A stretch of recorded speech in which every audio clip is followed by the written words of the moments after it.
Greetings, family. One love. Welcome back to my channel. The Bahamas is in a state of emergency.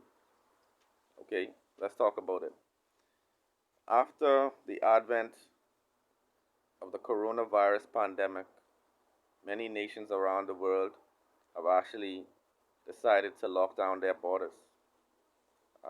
Countries like Italy, um, Ireland, America, UK, the list goes on.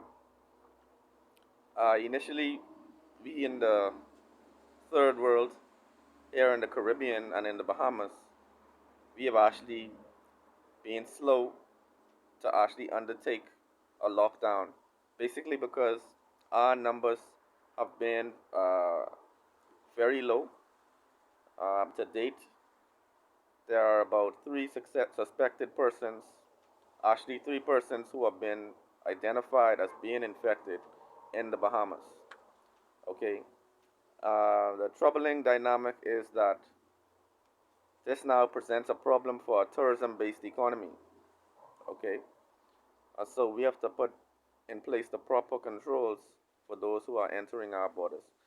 Okay, but what is taking place now? The Bahamas has undertaken a state of emergency. Executive powers have passed on to the Governor General of the Bahamas, and so this will bring in effect numerous things like curfews, detention and arrest, peacekeepers, um, many other facets that basically are clamping down on the free movement of people.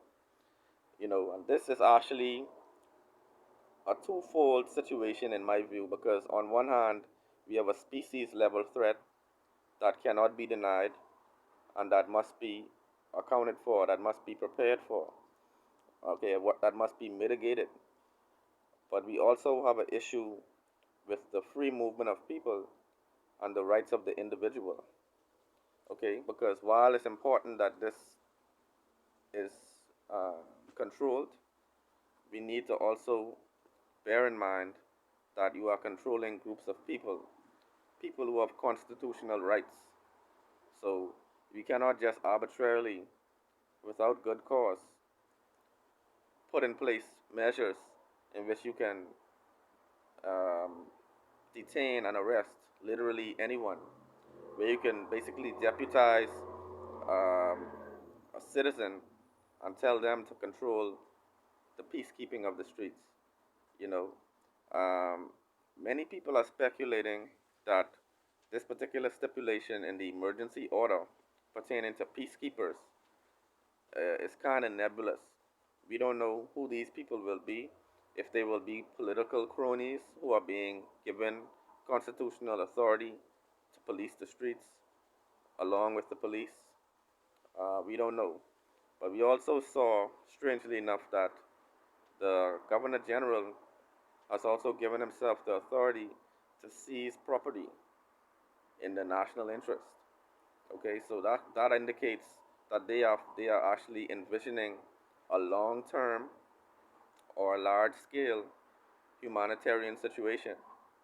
You know, this is a real this set off alarm bells.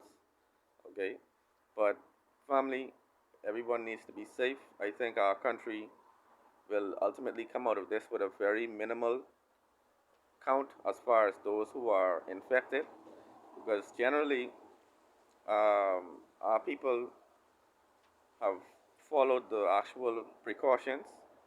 Our people are prepared, gotten a lot of dry goods and non-perishables. The people are actually bracing for this like a hurricane. So family, I just wanted to weigh in on this. We have a state of emergency taking place here in the Bahamas. But let me know your thoughts in the comments below about all these dynamics. I pray that all of the families in the affected communities can avoid this, strengthen your immune system, um, and I think it's about dietary choice. Okay, drink a lot of water, eat a lot of fresh fruit, avoid processed foods, and basically try to stay out of the tourist areas Okay, the government put out a notice saying that people should avoid all of those people who have a tourism related job. So they're speaking about tour guides, waiters, waitresses, bellmen, um, the housekeepers, all of this. People have put they put out a public pronouncement basically saying that tourism related jobs are the most likely to be impacted by corona. Okay, even though the first case that we had was a person who didn't actually travel. So I mean that one is still the jury is still out on whether that particular precaution is foolproof. Family, let me know your thoughts in the comments below about all these dynamics. One love.